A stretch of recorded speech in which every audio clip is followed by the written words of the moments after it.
mana titik tidak masuk akalnya? Di mana titik tidak masuk akalnya? Di mana titik tidak masuk akalnya? Awas ada mobil!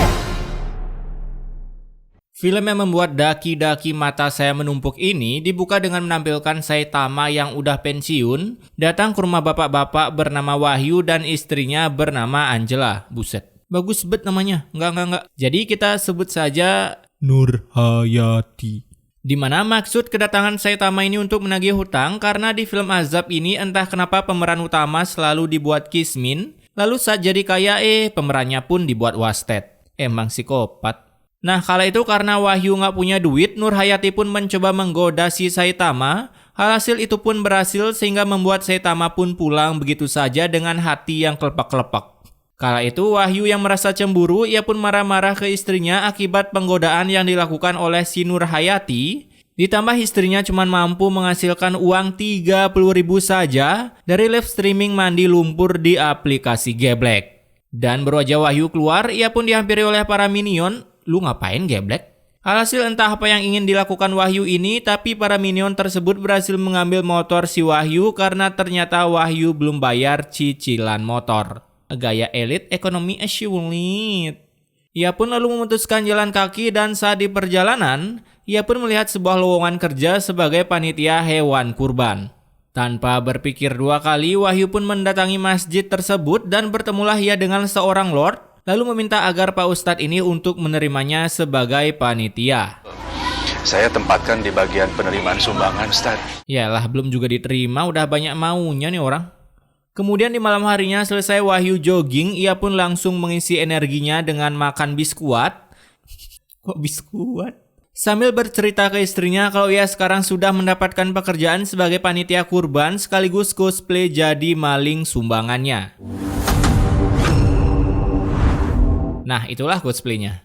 Ketika di luar, Wahyu pun melihat pengaduan kambing Lucifer dan memarahi dua orang figuran ini setelah mengetahui kambing-kambing itu belum dikasih makan. Tak lama kemudian datang lagi seorang sultan yang memberikan sumbangan 1 ekor kambing dalam bentuk uang. Dan seperti biasa setelah bapak ini keluar, tangan Wahyu pun langsung mengambil beberapa uang itu dan menggosok-gosokkannya ke pantatnya alias masuk saku. Enak juga ya kerja kayak gini. Beresin tuh, beresin. Ambil, beresin. Buset, gini amat kelakuan calon penghuni neraka. Setelah memberikan dua orang figuran ini pekerjaan tambahan, Wahyu pun lagi-lagi hilaf dan mengambil setengah lagi bagian dari sumbangan itu, lalu digosok-gosokkan lagi ke pantatnya. Jorok bet Wahyu. Alhasil karena saking banyaknya uang yang digosokkan ke pantat si Wahyu, kini ia pun bisa menebus kembali cicilan Vespa Light-nya, alias Scoopy ember. Namun walaupun uang tersebut sudah dipakai nebus motor, ternyata masih banyak sekali sisa-sisa uang dari si Wahyu, sampai-sampai ia berniat mendownload aplikasi Saya Mengobrol. Tapi baru aja mau mendownloadnya, datanglah Nurhayati yang melihat Wahyu memiliki banyak uang, dan ia pun berkata seperti ini. Tapi Pak, selama ini kan kita nggak pernah punya uang 100 ribuan, Pak. Yalah bu, jangan merendah gitu napa, itu Ali sebelum mata di ALS. Nggak ngabisin ratusan ribu kah? Kok jadi miskin? Jangan nanggung-nanggung, Bu. Tak lama kemudian datang lagi seorang bapak-bapak yang memberikan Wahyu segepok uang, hingga cangkem si Wahyu pun dengan polosnya berkata seperti ini. Saya takut, Pak, dengan ajab Allah. Tapi entah kenapa setiap pemeran utama menyebutkan kata kunci azab, pastinya sebuah petir pun langsung keluar. Kata orang-orang sih lagi global warning. Bapak kok warning? Kemudian setelah Yudora memberikan kode ultinya itu, ketika di masjid Wahyu pun dipanggil oleh Pak Ustadz untuk menghitung uang sumbangan agar bisa diumumkan di depan seluruh warga. Dan dari sinilah si Wahyu pun mulai keluar keringat dingin seperti orang ingin melahirkan. Apalagi ketika malam harinya saat proses pengumuman uang sumbangan, si Wahyu dengan cangkem penuh dosanya memberitahu bahwa total uang sumbangan tersebut sebanyak 7 juta. Lalu Pak Ustadz pun menjawab seperti ini. Kenapa sedikit sekali ya Pak Wahyu? Nah, nambah lagi keringat si Wahyu kan, meriang-meriang dah tuh badan.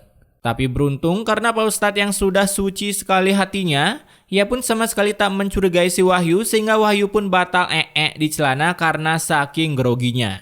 Setelah acara tersebut, Wahyu pun merekrut 2 orang penghuni neraka lagi dengan menyuruh 2 orang minion ini untuk membeli kambing Lucifer agar lebih murah, karena selain kambing itu murah, mereka juga bisa mengurangi satu iblis di dunia ini dengan membacakan doa-doa ke si kambing setelah dibeli. Saya tahu muka-muka kayak gini butuh duit.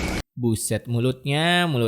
Nah ini nih yang dinamakan berbagi dosa itu indah. Setelah berbagi dosa kedua orang figuran ini, kepala Wahyu pun mulai keliengan karena ia terlalu banyak mengambil uang sumbangan sampai-sampai beli kambing 1 ekor pun tak cukup. Alhasil Wahyu pun akhirnya berniat GB dosa lagi dengan cara mencuri kambing.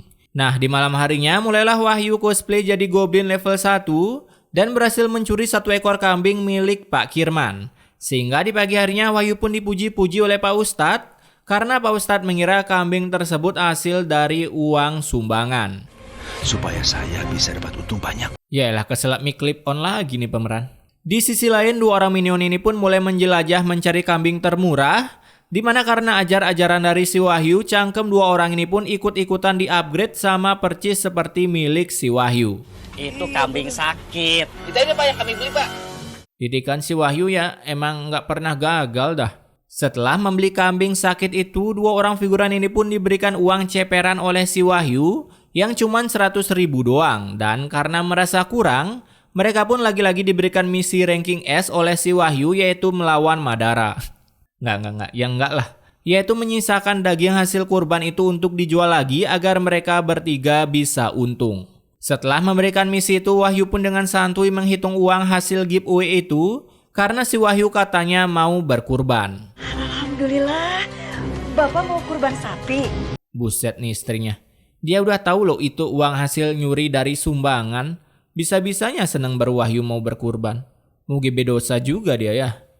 Di hari hanya mulailah para warga di sana mengekik-ngekik para kambing yang telah dibeli. Bahkan kejadian itu pun dilihat oleh para bocil squad game terburik dari luar. Tak lama kemudian datanglah 2 orang figuran yang kurang bersyukur. Dimana dengan cangkemnya ia berkata seperti ini. Tapi kok sedikit kecil-kecil lah gitu. Ente kadang-kadang kurang bersyukur juga ya.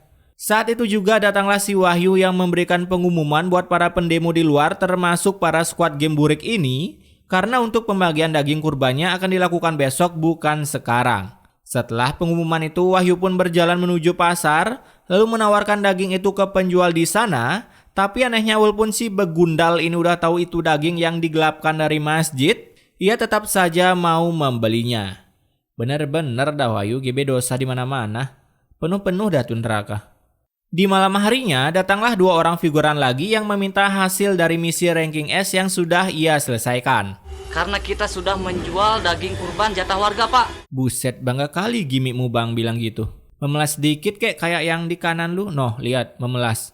Nah karena Wahyu kesal lihat muka nih orang, ia pun lalu mengusir mereka dari sana tanpa memberikan uang sepeser pun. Di pagi harinya mulailah para squad game burik ini berdemo habis-habisan karena belum juga dibagikan daging kurban, apalagi saat itu para panitia kebingungan daging kurban yang dihasilkan sangatlah sedikit. Alhasil Pak Ustadz pun lalu menanyakan hal itu ke si Wahyu sehingga membuat si Wahyu pun ketar-ketir. Beruntung kala itu para pendemo yang membludak pun membuat Pak Ustadz harus turun tangan, ditambah dengan kebarbaran emak-emak di kampung itu sampai menerobos masuk, sehingga membuat seorang ibu-ibu tersenggol dan ya kalian pasti tahu kan gimana nasib si ibu ini. Dengan jari-jari Pak Ustadz yang hanya memegang denyut nadinya saja, ia pun menyatakan bahwa ibu ini telah pindah mitologi alias koid. Setelah kejadian tersebut, 2 orang begundal ini pun melaporkan kejahatan si Wahyu ke Pak Ustadz, lalu bergegas mencari si Wahyu yang kala itu sedang mimpi basah, sehingga saat ia dibangunkan ia begitu kaget karena 2 minion didikannya telah mengkhianatinya.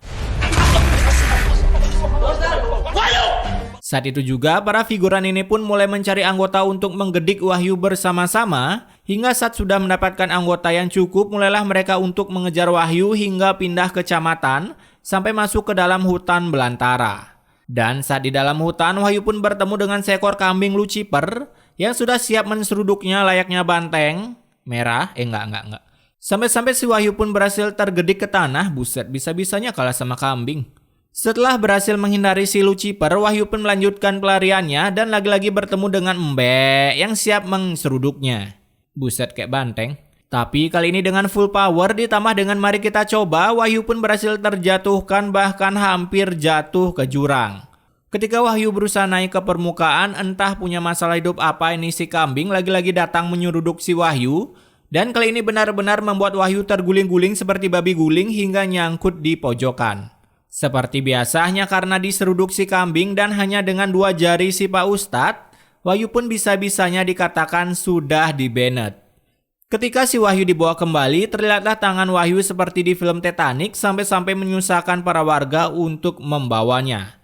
Singkat cerita, ketika Wahyu akan dimandikan, mulailah muncul bau-bau yang hanya bisa ditangkap oleh kameramen kesayangan kita saja. Bahkan karena bau ini, seorang figuran pun mulai berkata yang menyesatkan. Orang seperti Mas Wahyu itu tidak pantas untuk ditolong. Sudah biarin aja. Nah, karena si Wahyu ini bau, para warga pun memutuskan untuk mengirimkan saja Wahyu ke liang lahat. Bodo amat sama si Wahyu. Sampai-sampai karena ingin cepat-cepat dikirim ke neraka, para warga pun sampai menyewa si Johnson. Dan ketika detik-detik dibuang ke neraka, tiba-tiba saja pemakamannya belum selesai digali oleh para builder. Astagfirullahaladzim. Buset, ngomong apa dia? Pelan-pelan Pak ngomongnya. Karena tanah pemakaman itu keras, para builder ini pun disuruh mencari pemakaman di tempat lain. Dan entah apa yang dipikirkan oleh si builder, bukannya mencari tanah makam yang layak, ia malah pergi ke tempat jual kambing, lalu bilang kalau Wahyu akan dikubur di tempat tersebut. Punya dendam apa ini Bapak kira-kira? Ketika perjalanan ke tempat makam yang baru, muncullah 2 kambing milik Thor di film Thor Love and Fuji yang menghadang jalan sehingga para warga di sana kalang kabut. Buset, kayak biawa aja lu bang. Namun beruntung dengan kekuatan Pak Ustadz, kambing itu pun berhasil digenjutsu agar kalem sehingga perjalanan pun bisa dilanjutkan. Singkat cerita, saat sampai di pemakaman, sebuah bau yang lezat seperti si mursid pun muncul. Tapi para warga yang tak menyerah begitu saja, mereka pun berhasil mengirim Wahyu ke neraka. Dan film pun selesai.